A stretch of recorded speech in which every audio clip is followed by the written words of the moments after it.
या उपवासाला खूप तेलकट फराळ नकोय आणि ती साबुदाण्याची खिचडी खाऊन देखील कंटाळा आलेला आहे. तर आजची ही रेसिपी नक्कीच तुम्हाला फायद्याची ठरेल. नमस्कार मंडळी, स्वागत आहे तुमचं मराठी चव या आपल्या यूट्यूब चॅनलवर. आज आपण बनवणार आहोत उपवासाचा अगदी हलका-फुलका आणि अतिशय पौष्टिक असा ढोकळा. तर व्हिडिओ कुठेही स्किप न करता शेवटपर्यंत बघा. चला तर रेसिपी सुरू करूयात. यासाठी आपण इथे घेतलेली आहे 1 वाटी भगर आणि पाव वाटी साबुदाणा. भगर ही स्वच्छ करून घेतलेली आहे आणि त्यासाठी पाव वाटी साबुदाणा घेतलेला आहे. याला आपण कच्चंच ठेवलेलं आहे. त्याला आपण भाजून घेतलेलं नाहीये. आता आपण त्याची मिक्सरला बारीक पावडर करून घेऊया. तुम्ही बघू शकता इथे आपण छान अशी बारीक पावडर करून घेतलेली आहे. आता यात आपण इतर साहित्य घालून घेऊया. इथे मी 2 चमचे दही घालून घेते. दही खूप आंबट नाहीये, अगदी ताजं दही आहे. त्याचप्रमाणे चवीनुसार आपण मीठ घालून घेऊया. अगदी हलकीशी साखर घालून घेते. साखर तुम्हाला आवडत असेल तर घाला, नाही घातली तरीही चालेल. दही आंबट नव्हतं म्हणून इथे आपण अर्ध्या लिंबाचा रस घालून घेतलेला आहे आणि त्याचबरोबर थोडं पाणी घालून घेतलेलं आहे. आता आपण याला देखील मिक्सरला फिरवून घेऊया. आता हे सुद्धा मिक्सरला फिरवून घेतल्यावर तुम्ही बॅटर बघू शकता. आता आपण एका बाउलमध्ये हे सगळं बॅटर काढून घेऊया आणि आपण त्याला आता चमच्याने एकदा ढवळून घेणार आहोत. आता हे बॅटर चमच्याने ढवळल्यानंतर त्याला आपण अर्ध्या तासासाठी ठेवून देणार आहोत, जेणेकरून ते छान मुरलं जाईल. आता आपण ज्या भांड्यात ढोकळा बनवणार आहोत त्याला आपण तेल लावून घेऊया. मी इथे छोट्या आकाराचा पसरट डबा घेतलेला आहे. तुम्हाला हवं तर तुम्ही छोटंसं ताट देखील घेऊ शकता. आता याला अगदी चारी बाजूने छान तेल लावून घेऊया. दुसरीकडे मी स्टीमरमध्ये पाणी गरम करण्यासाठी ठेवून घेतलं होतं. आता थोडा गॅस बारीक करून घेऊया आणि लगेचच आपण बॅटर बघूयात. इथे अर्धा तास झालेला आहे आणि बॅटर अगदी छान मुरल्या गेलेलं आहे. आता पुन्हा आपण त्याला एकदा हलकंसं ढवळून घेऊया आणि त्यात आता आपण बाकीचं साहित्य घालून घेऊया. इथे आपण 1 पळी तेल घालून घेणार आहोत, जेणेकरून ढोकळा हा अगदी मऊ आणि लुसलुशीत होईल. आणि तेल अगदी छान मिक्स करून घेऊया.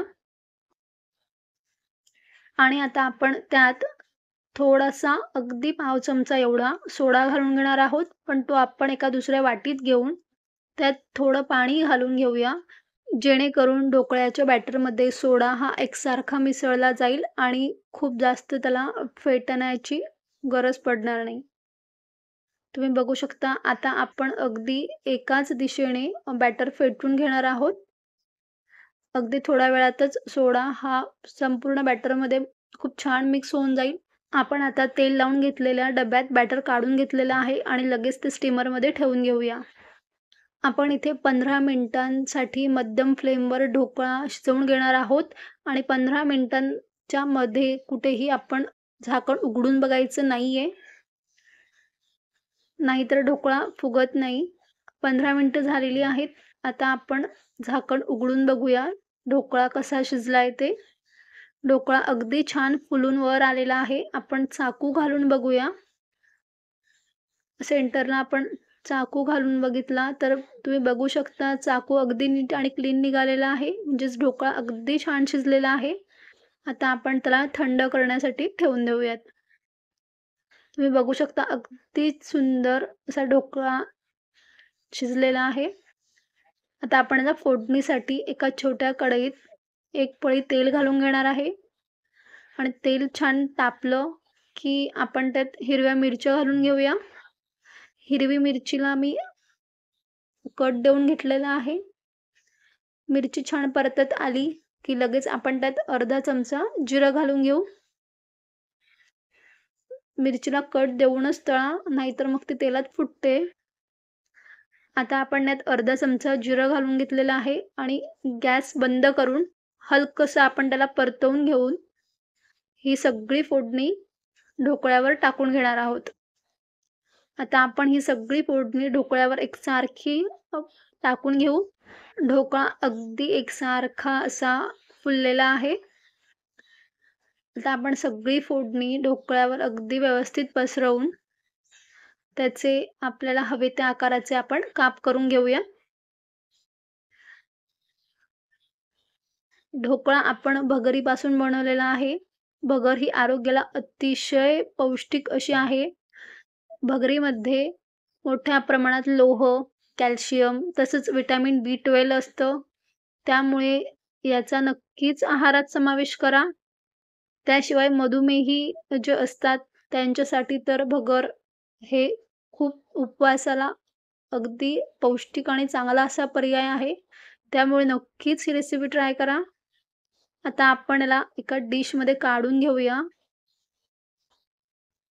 तुम्ही बघू शकता ढोकळ्याला अगदी एकसारखी जाळी पडलेली आहे आणि अगदी मऊसूत असा हा ढोकळा तयार झालेला आहे.